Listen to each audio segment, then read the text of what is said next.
Welcome back to Squawk Box. Among today's top stocks to watch is Tesla. Phil LeBeau joins us from Chicago with details on the Model 3. Good morning, Phil. Mike, mark your calendar. The end of July, July 28th, it's a Friday night. That is when we will see the first deliveries. About 30 customers who have ordered a Model 3 will be receiving them then.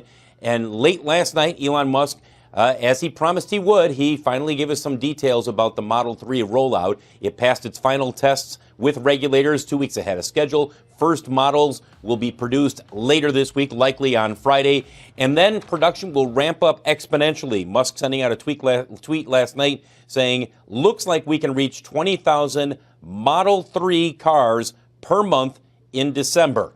Remember, they had said they were going to hit 500 per week by the end of this year, so 20,000 in December means that they will hit that goal. By the way, when you take a look at annual deliveries, I've had a few people who have asked me this morning, hey, what did they do for the second quarter? Haven't they announced it yet? No, they have not announced it yet. Usually it's in the first 2 or 3 days of the following quarter, so we would expect it any day now that we will hear what their 2Q deliveries were, and they're expected to come in roughly about 24,500 vehicles, 50,000 for the first half of this year. As you take a look at shares of Tesla, keep in mind that this begins a very critical second half march for these guys, if you will, of key milestones that they're going to need to hit. You've got, obviously, the Model 3, the question of whether or not they announce a plant in China. You've got the solar shingles. The installations of the first ones begin in the second half. So a very, very busy second half of the year starts this week with the first Model 3 coming off the assembly line, first deliveries at the end of the month. Guys? You know, Phil,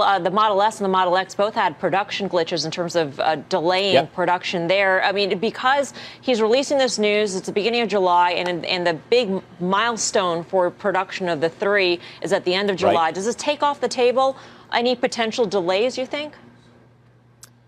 I think so. I think they're pretty confident. From talking with people inside Tesla, they're pretty confident that they're going to be able to hit these targets that they've put out there. Look, if he's delayed a week or two, I don't think that people are going to totally freak out on that. But keep in mind, the ramp up in production for the Model 3 is far more aggressive than what we saw with the Model S and the Model X. So if there are delays, you will see some type of a pullback, I would imagine, with the stocks. But it's not unheard of when you have a new vehicle, not just Tesla, a lot of automakers have this, where you have it delayed a couple of weeks, sometimes a month or two. Usually doesn't happen, but it can happen. I mean, we already know that July 2nd is supposed to be the initial production, so I think there might be a potential for them to allow customers to configure those that people who have orders already, and I think it'll be the official announcement of production. So we'll see. I mean, I don't really want to speculate on what he might say. And, of course, we're also going to get delivery numbers for the second quarter this weekend. Are you in line pretty much with the 24,000 number vehicles sold? We're slightly above at 25, which is in line with their guidance. I don't think that's going to be a big game changer for the stock. So. What will convince you, Colin, to get off the sidelines on Tesla? You've had a sell rating for a while. You just recently raised your price target to 185, which is, of course, well below where the stock is trading now. What will it take? Because clearly, it's not this company's not just trading on PEs or what, you know, these sort of fundamental metrics. It's got something else going on. Yeah, well, I wouldn't really say I'm on the sideline. I mean, we've been had a sell for a while. We've obviously been long recently, but this is a very volatile stock. I think if we go into the second half of the year, I think the deliveries could be a very big key here if those deliveries slide. I think we'd also see what the options in this car will actually look like on the interior. That actually could be disappointing if the options aren't maybe up to what expectations are for a $40,000 car. And then we go into next year, and I think really the big pace into next year is what competition is coming. I think right now you're looking at the bulls, they're saying what is the addressable market and what share will Tesla have? And if we see viable competition coming from names like Audi, Mercedes will launch something in 2019, Audi in 18, and BMW later, we're going to see viable luxury EV competitors, and that market opportunity I think is going to shrink as those vehicles launch. And that's going to be enough to cut the stock in half.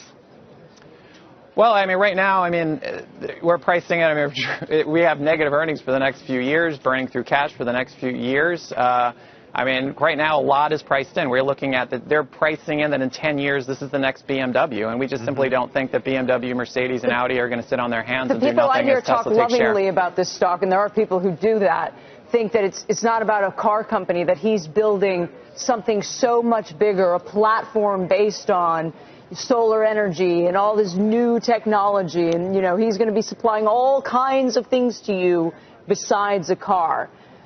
buy that? I mean, I guess is how much of it do you buy, really? I mean, at this point, and you're pricing in a lot, and I believe that the traditional automakers will not stand by idly, particularly the luxury players, right? I mean, they've always delivered very solid vehicles. I think we're going to see movements in the rest of the industry over the next few years that will diminish those opportunities.